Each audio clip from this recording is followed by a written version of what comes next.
What's good, everybody? It's your boy, O'Shea Duke Jackson, back at it again with another episode of the Celebrity Junk. So guys, a lot of you have been sending me emails about Bronny James taking a Caucasian lady to, I believe it's either the junior or senior prom. I don't know what grade he's in. And many people are reacting to it in a very negative way. And again, Bronny has, kind of put it out there that he's not interested into black women, dark-skinned women. That can be also inferred by his previous posts. But I want to talk about what Dr. Umar Johnson has posted up on his Instagram. And he says, flagrant foul number 2 on LeBron James. You out of here for letting Bronny take a snow bunny to the prom. Did Savannah sign off on this mess too? Dr. Umar will be in LA this weekend. Y'all need to sit down. So that's what's going on there. Let me have a discussion about this. I was talking to Brother George Macon about it, and he was also very upset. But Sierra Canyon, I believe the school that he goes to, it's like $60,000 a year, right? And I want to talk about some of us who come from the inner workings of the black community.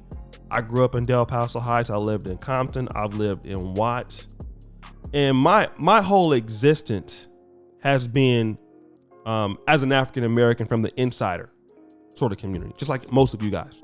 Now, because of my parents who felt very similar to me in the generation that I grew up in the crack era, I have a heart for my community.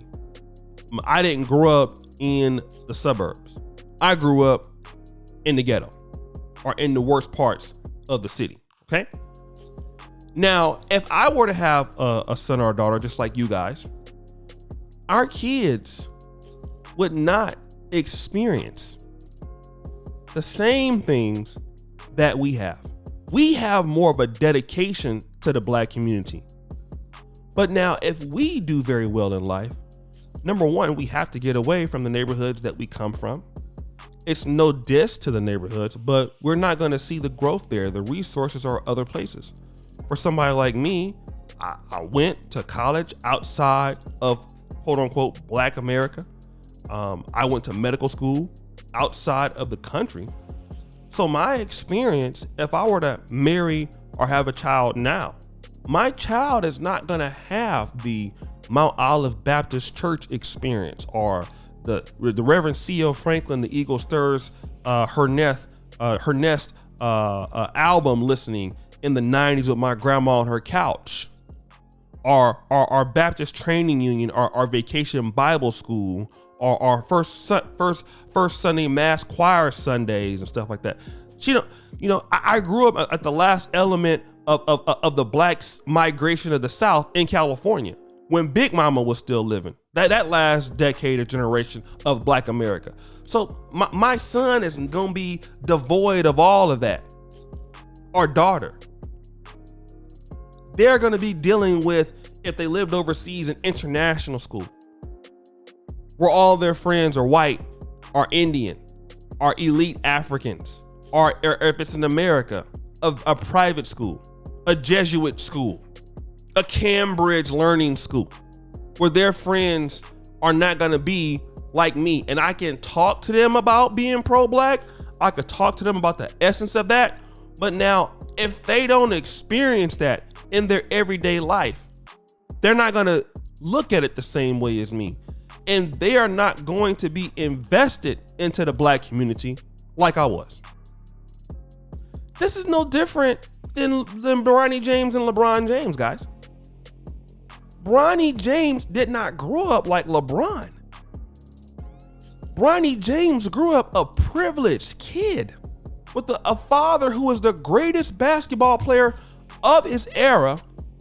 Many consider the greatest of all time. His dad's a billionaire and his mother's a beautiful black woman, but who does he go to school with? It's not a lot of black women there. And let me tell you guys this, right? I did a show with the Developing Dad podcast a few days ago. not a few days ago, a few months ago.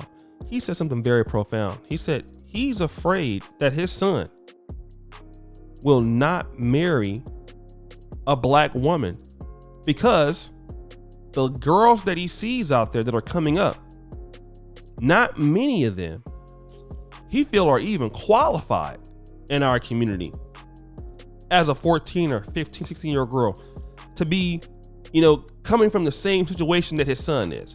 Both parents in the house. And that's something to look at too. How many African-American women that are his age go to Sierra Canyon? A lot of these girls also are going to be competing for LeBron much harder than the average, inner city black woman would be. Now, obviously, you might have some blacks that are coming from Baldwin Hills, some in Beverly Hills, but he's not going to be around those kind of ladies all the time. Okay, the girls that are really showing him a lot of love and a lot of respect, and I'm pretty sure that black woman will love him too. But hey, those girls going to be out competing him because they're there. If he goes to college for a year, UCLA, he might see some black women there. Not a lot.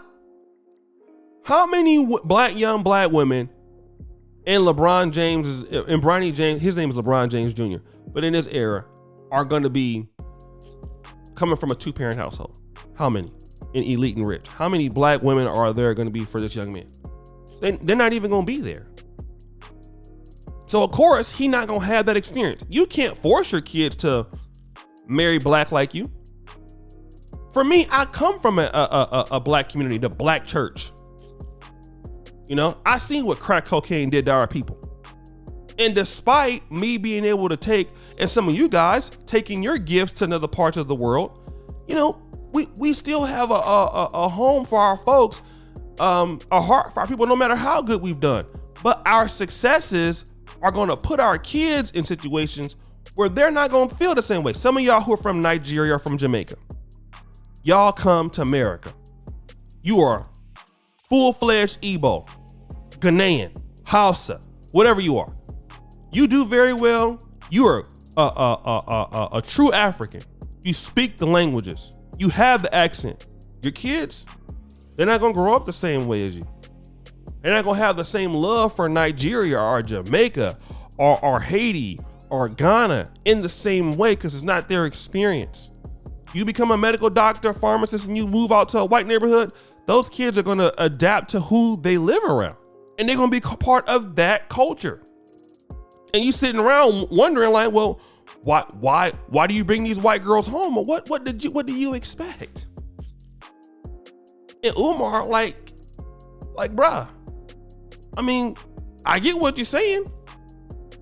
But if you was rich like LeBron and lived his lifestyle, what would you say?